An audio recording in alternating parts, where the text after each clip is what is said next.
السلام علیکم ورحمۃ اللہ۔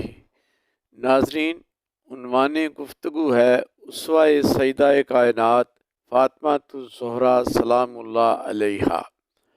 معاذ بن جبل رضی اللہ عنہ راوی ہیں، نبی رحمت نے ارشاد فرمایا، ذکر الانبیاء من العباداتی و ذکر الصالحین کفارتا۔ انبیاء کا ذکر عبادت اور صالحین کا ذکر گناہوں کا کفارہ ہے۔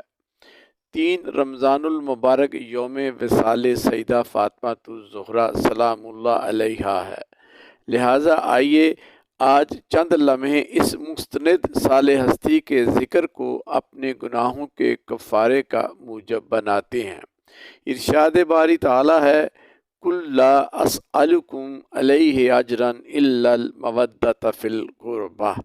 اے حبیب مکرم، آپ فرما دیجئے کہ لوگوں، میں تم سے تبلیغ دین کا کوئی صلہ نہیں مانگتا، ہاں میرا دیا ہوا نور ایمان تمہارے دلوں میں روشن رہے اور تم گمراہی سے محفوظ رہ سکو، اس کا طریقہ سمجھائے جاتا ہوں، اور وہ یہ ہے کہ الا المودۃ فی القربہ، بس میرے قرابت داروں سے رشتہ مودت قائم کر لو۔ رشتہ مودت کو سادہ انداز میں یوں سمجھ لیں کہ جو تعلق مچھلی اور پانی کا ہوتا ہے کہ پانی کے بغیر مچھلی تڑپ تڑپ کر جان دے دیتی ہے، یعنی محبت و عقیدت کا ناگزیر تعلق مودت کہلاتا ہے۔ اہل بیت کی محبت جزو ایمان اور وسیلہ نجات ہے۔ رسول اللہ صلی اللہ علیہ وسلم نے ارشاد فرمایا، لوگوں، اس وقت تک کوئی شخص مومن ہو ہی نہیں سکتا جب تک اپنی عزت اور اولاد سے بڑھ کر میری اولاد سے اور اپنے گھر والوں سے بڑھ کر میرے گھر والوں سے محبت نہ کرے، وہ دعویٰ ایمان میں سچا نہیں ہو سکتا۔ لہٰذا سیدہ فاطمہ الزہرا سلام اللہ علیہا کی محبت اہل ایمان کی علامت ٹھہری۔ سوال ہے کہ اہل بیت کہلانے کے پہلے حقدار کون ہیں؟ اہل بیت کی 3 اقسام علماء بیان کرتے ہیں۔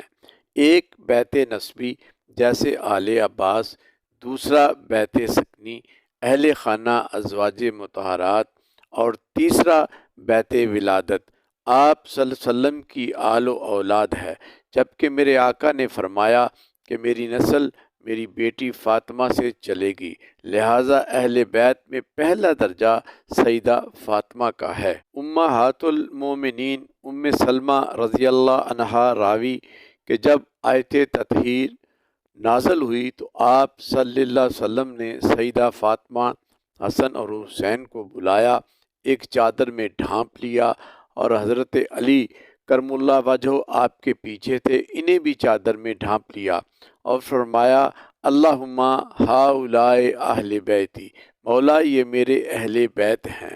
پھر انما یرید اللہ لیذہب عنکم رجس اہل البیت ویطہرکم تطہیرا، یہ آیت پڑھی کہ اے اللہ ان سے نجاست دور فرما۔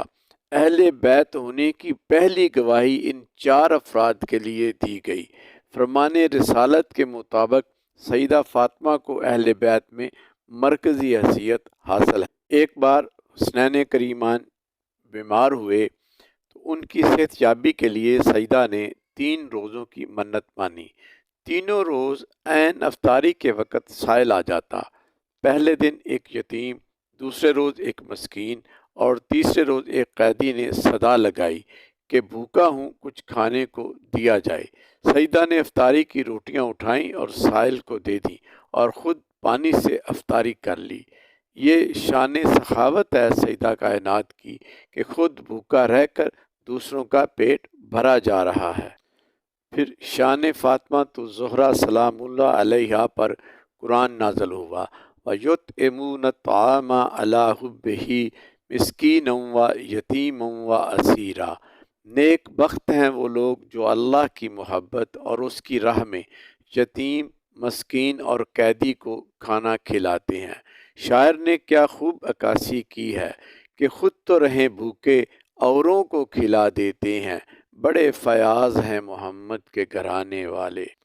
پھر ہے نا غور طلب کہ سیدہ فاطمہ سے بڑا سخی کون ہوگا کہ جن کو اپنے دروازے سے سائل کو خالی لٹانا گوارا نہیں تھا، قرض لے کر، کچھ رہن رکھ کر یا چادر بیچ کر بھی حاجت مند کی حاجت پوری کر دیتی تھیں۔ قدرت اللہ شہاب اپنی تصنیف شہاب نامہ میں لکھتا ہے کہ سیرت نبی رحمت پر عمل پیرا سیدہ فاطمہ کے در سے بھی کبھی کوئی سوالی خالی نہ لوٹا، اور خود اللہ کے رسول صلی اللہ علیہ وسلم اپنے جگر کے ٹکڑے سیدہ فاطمہ الزہرا کو بھی سوال کرنے پر ضرور عطا فرماتے۔ اس لیے اگر ہم اللہ سے سیدہ فاطمہ کے وسیلے سے مانگیں گے تو اللہ بھی ہمیں کبھی مایوس نہیں کرے گا۔ تو پھر آئیے شیخ سعدی کے الفاظ میں اپنے مولا سے عرض کریں، الہی بحق بنی فاطمہ کہ بر قول ایماں کنی خاتمہ، اگر دعوتم رد کنی ور قبول، منو دست و دامان آل رسول۔